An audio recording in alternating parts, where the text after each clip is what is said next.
What's up, everybody? It's your favorite show, Get a Bucket. I'm your host, Trey, and as usual, I hope you're all having a wonderful, wonderful day. Today, we're going to talk about the Week 12 WNBA updates. But before we do that, please make sure to hit that like and subscribe button. Comment, tell anyone about the show. Trying to get the ratings up a little bit, just a little bit. And if you wonder where you heard this before, that's because you've been listening with me Monday through Friday at 11 a.m. Eastern Standard Time. So I greatly appreciate your support. Now, y'all know how this goes. I'm going to talk about the standings, talk about each team's in the playoff, right? But I'm going to add a little twist to it. I'm going to list off one team that I think has a good chance of maybe making the playoffs. That's outside the top 8. But let's go ahead and talk about the top 8. So we got the Minnesota Lynx, number 1, Las Vegas Aces, number 2, the Golden State Valkyrie, number 3, the Dallas Wings, number 4, Indiana Fever, number 5, Atlanta Dream, number 6, New York Liberty, number 7, Washington Mystics, number 8.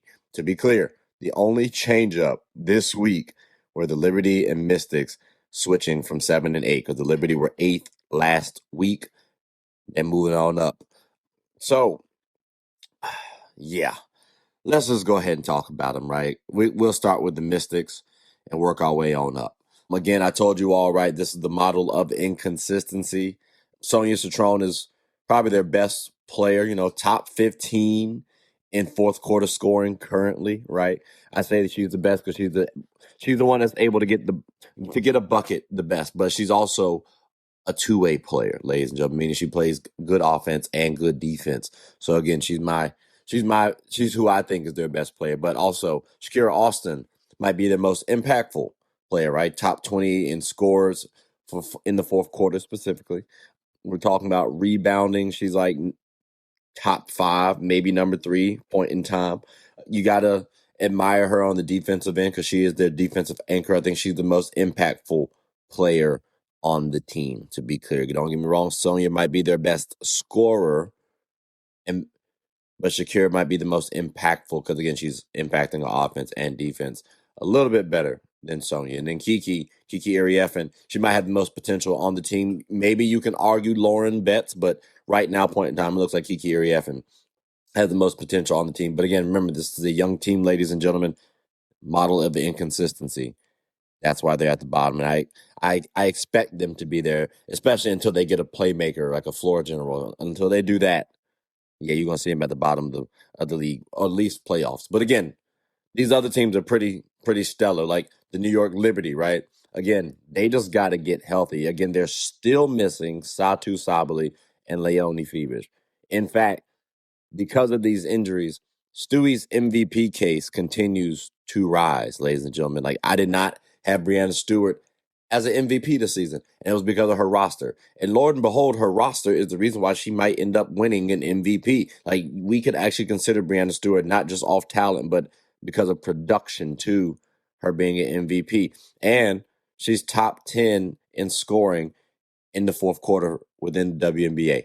So, I mean, she's putting up an MVP case this season. Kudos to her. And, if the Liberty ever vault back up, we got to look at Stewie easily as the best player, but maybe start helping her MVP case out a little bit. So, again, New York Liberty, I'm not quite upset at their seeding. It's understandable. But the longer the season goes and the longer they stay here, yeah, that's going to be tough, especially if we have to match up them versus the Aces in the first round. I'd hate to see that. Now, the Dream, again, I told you all, they have to define their roles clearer, right? And I think work on their execution. Angel Reese recently gets injured, right? And keep in mind, the Dream have 2 top 10 scorers in the fourth quarter, right? And Alicia Gray and Ryan Howard. I think with Angel Reese injury, depending on how long she's out, because her knee buckled, that could sit you out for a little bit. I think that gives them the opportunity to work on their scoring inconsistencies, right? Jordan Cannon has been a quality playmaker. Naz Hillman has been a quality role player on the team. Them two need to figure out their scoring situations. I need them to be a little more consistent. Like Ryan, although a good three-point shooter, right? She'll be in the three-point contest this season, ladies and gentlemen. I think sometimes she gets too trigger happy, right? She settles too much for threes. So I'd love to see her attack the basket a little bit more. Alicia Gray put up MVP season just last season. I'd like to see her get back to that. So again, the consistency is due to a lack of defined roles. Who's going to be the alpha? Who going to be the beta? Who going to be the third option? That still has yet to be seen with the addition of Angel Reese. And to be clear, Angel Reese has probably played like the MVP of their team, not the league, their team so far. So the dream, y'all got to step it up just a little bit for me, just a little bit in defining y'all roles still. But we got a little more time, so it's not like you're in a complete rush. But it's better if you do it sooner rather than later. Just saying. Now, the Indiana Fever, I asked last time, did Caitlin Clark need less scoring? And then she went out there and dropped 45 on the Storm. Again, the Storm are the worst team in the WNBA, but still 45 is 45, right? The Fever, they do boast the highest scoring team. Like, they can say that amongst themselves in comparison to the WNBA teams, right? Kelsey Mitchell, number 2 scorer in the WNBA, top 10 in fourth quarter scoring, right? 7th player in the WNBA's history with 10 straight 20-plus games. 20-point games, meaning. So, yeah, they can score. They can score. Defense is their problem. Defense is their problem. Also, Aaliyah Boston, Caitlin Clark had a couple injuries. But remember, ladies and gentlemen, the game of basketball is played on offense and defense. And if your team is struggling defensively, yes, it's cool that you score. Hell, the Phoenix Suns used to be able to score out the wazoo and would still struggle defensively. So I'm just saying, ladies and gentlemen, you got to be able to defend. And that's the problem for the Fever. Now, keep in mind, they are number 5 right now in the seedings. But if I had to look at these teams, I would drop them behind the Dream and the Liberty in terms of talent. So, again, I'm looking at them being a 7th seed for looking at talent-wise. It just so happens that they've been healthier than the Liberty and the Dream. Well, they just messed up. They had a 5-game losing streak, so you can't really, you know what I'm saying? That's going to mess you up. But the Fever, yeah, I'm expecting them to drop a little bit. But let's wait and see, though. Let's wait and see.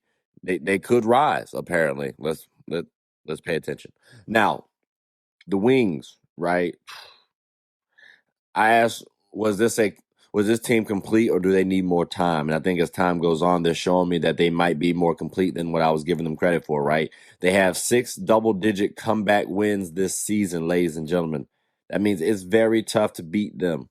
Like, it's very tough to beat them. Also, they got the leading fourth quarter scorer in the WNBA in Paige Bueckers. As a sophomore, she is leading the WNBA in fourth quarter points. When we're talking about getting a bucket, ladies and gentlemen, that's one of the definitions, all right? So when I'm looking at these Wings, one thing that I do note is they do come off barely complete. They got an elite scorer. They got spacing. They got playmaking. They got defense. They got rebounders. I still feel like they need more time. Like, I'm not going to put them as a contender this season, ladies and gentlemen. They still got to prove it to me. I need to see how they move in the playoffs, because playoffs, things get a little different, okay? But right now, the Wings, they're starting to win it. They're starting to win me over a little bit. Like, before the playoffs start, I could very well say that they are a contender, especially when, again, Paige Bueckers playing at an MVP level, right? Whether she wins the MVP is another discussion for another day. She's playing at an MVP level. And Jessica Shepard already won the most improved player. Like, she has to fall off drastically for her not to win that one. So, again, ladies and gentlemen, the Wings, I am liking them. I am. I ain't going to lie to you. They're looking a little fly right now, no pun intended. The Valkyrie, the Golden State Valkyrie, ladies and gentlemen, I asked, are they missing anything contender-wise? And it's crazy because I still think they are. Still, they're missing like an all-star caliber player outside of Gabby Williams. You can argue if they have that now, right? But I need to see a little bit more out of that all-star caliber player. But Gabby Williams has been playing like an all-star starter, and hence why she is one, but also like an MVP, right? She's top 10 in fourth quarter scoring, while also being viewed as one of the better defenders in the league. And also, the Valkyrie, they're probably the top defensive team in the WNBA. So when you're factoring all of that in, even if they're not having the best game offensively, ladies and gentlemen, they can still win the game. And that's what that's how you win games in the playoffs. So the Valkyrie are a tough team, and they even rose up to as high as number 2 seeding-wise this week. It just so happened that I think they lost one, so they, dropped a little bit. but they were number 2, or the Aces won one, and then they rose up back up to number 2. Like, it was one of them sort of situations. But the Valkyries for the last 3 weeks has been at this 3rd seed, and that's pretty impressive. 1 week, that's one thing. We can call that luck. 2 weeks, maybe just a little luckier. 3 weeks, all right, maybe there's some truth to this. And we're at 3 weeks, ladies and gentlemen. So the Valkyrie, they look like they're here to stay. And I'm trying to figure out if I do need to move them up to a contender status. I got to see a little bit more from them. But, I mean, this is by far one of the most impressive seasons by an organization that I've seen in the WNBA's history. Again, based on expectations, it's their 2nd season. What if they did win a championship? We got to talk about them in terms of an organization, them being the most surprising, them being the most successful storyline or organization to come out the gates. Like, that may be a conversation, but time will tell how the Valkyries look. Let's move on to the Aces, shall we? I said last time the impact of losing Kennedy Carter, right? One thing that I noted is that the Aces currently have a better record away than at home. So right now, point in time, I don't know if Kennedy Carter's going to be impacting them as much, because it seems like normally you would imagine a team protecting their home a little bit better than when they're on the road. So while I may have a gripe with that, you do got to remember, right, there are away games in the playoffs. And I think that's what the Aces are preparing for, the playoffs. So again, if they have a good record away, that means when they do go to an opponent's house, I'm not going to be worried about them as much. So I'm not mad at their away record being better than at home. But 2 things I do got to note, well, technically 1, but it's about 2 players. Their X factors are going to be Nalissa Smith and Jewel Lloyd. Now, keep in mind, they're role players. I think Jewel comes off the bench. Nalissa actually starts. But both of those players are going to have to give consistent production across the board every game. I'm talking about double-digit scoring at least. That'd be ideal, especially when we're talking about trying to win a championship. Plus, some sort of elite level rebounding or defensive production. With Jules, more so on the defensive production. On Nalissa's case, maybe on the rebounding, because you got to spell for Asia from time to time. And honestly, if Asia got to worry about being the defensive anchor and leading the team in scoring, because she's getting about 26 a night, I think eventually you're going to run into a team that can combat that. But if Nalissa is actually giving elite rebounding, well, Asia don't got to do that, which means, yeah, I'm sure she's going to rebound, but she gets to conserve some energy, which would be quite helpful.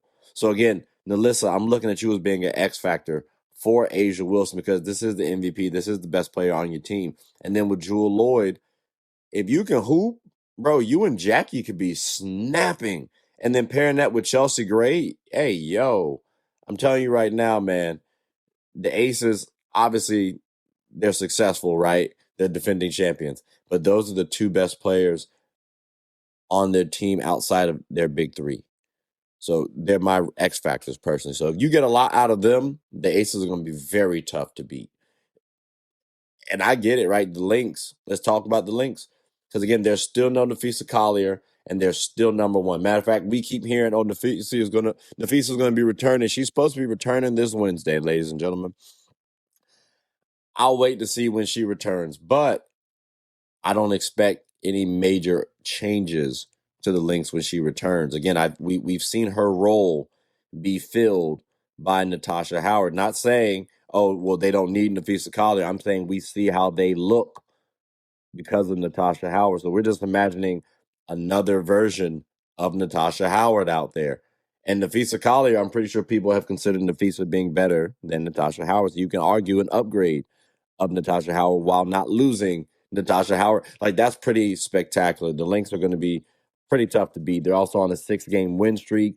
Their point differential, ironically, has gone down a little bit, I think to like 8-something now. But overall, ladies and gentlemen, that's what we're waiting to see. Nafisa Collier's return. That's the main thing to talk about. So until that happens, I hate to say it, I've already talked about the Lynx as is. We've already talked about their 4 potential All-Stars. We've already talked about Olivia Miles in terms of being an MVP. We've already talked about Natasha Howard in terms of being a DPOY candidate. Like, there's not much new that we can really talk about the Lynx. until Nafisa Collier returns. Now, I do just want to note, because I did say, and this is going to be before we close up shop, there's one team that could possibly go to the playoffs and replace one of these teams. There's one. Like, well, technically two, but the other one is a trickier one. So I'm going to list off my sparks. And the only reason why I'm going to say my sparks is I'm not being biased, okay? If Kelsey Plum can return, because remember, she's been out for about 4 weeks now. So if she can return, all right, let's see what happens. But Nneka's been playing some good basketball to the point that if the Sparks do get to the playoffs, what's the chance of Nneka having an MVP caliber season, right? Like, can her name be thrown into the hat for MVP? Because she's given 17 points, 9 rebounds, 3 assists to 1.5 turnovers, 1.1 steals and 0.5 blocks on 53 from the field, 39 from the 3, and 85 from the free throw line. Those are pretty good numbers across the board, ladies and gentlemen. That's 1% from the 3-point line and 5% from the free throw line, off from being 50, 40, 90. I'm just saying, and boasting, well, technically it's 1.9 assist to turnover ratio, because it's really 2.9, but I round up to 3. I don't know what more we can ask from her, especially if we vault up to the playoffs. And don't get me wrong, right? We have a good team. I think playoff aspirations are not far-fetched. You know, Ray Burrell has been playing pretty well. Real smooth, actually looking real good. Ray off the bench is a lot better. 6th Woman of the Year. I was hoping for that, man. Like, damn, Ray would have been real smooth. And if Kelsey Plum does not get injured, I think Ray's the leading candidate for 6th Woman of the Year, to be clear. Some of the things we have to note, Ariel Atkins and De'Arca Hamby have not been consistent for us. So, again, that whole Nneka Ogwumike MVP chant that I'm trying to get situated, I'm trying to have pop off, that could be a real thing if we get to the playoffs. And I think Kelsey's missed enough time for us to say, all right, I think we can give some sort of grace to Nneka, especially if she continues to play or even elevates her level of play after the All-Star break. Oh, that'd be smooth. But we do have a chance of making the playoffs, especially if Kelsey Plum comes back healthy, especially if Ariel Atkins and De'Arca Hamby give us the production that we have seen from them in the past, right? Like, both of them have given us all-star caliber seasons, okay? So if we get that, couple that with Ray Burrell's game this season, like, I really love Ray Burrell, man. I'm happy that she's playing phenomenal this season for us. I really, truly am. So if we can get all that mixing well, and on top of that, Cameron Brink looks like she's doing okay now, I'm just saying we should be able to get to the playoffs, at least challenge the Mystics for that 8th seed, at least. But ladies and gentlemen, boys and girls, these are currently the updates for the WNBA this week. And I'm curious what y'all think so far. Is there a team that you focusing on after this week? Is there a team that you're disappointed in after this week? Is there a team that I haven't talked about that you feel like might actually make the playoffs this season? Let me know your thoughts. But ladies and gentlemen, boys and girls, that does conclude the end of the episode. So please make sure to like, subscribe, comment, tell anyone who's anyone, 1, about the WNBA, and 2, about my show. My name is Trey. I'm the host of Get a Bucket. I hope you're all having a good one. Take care.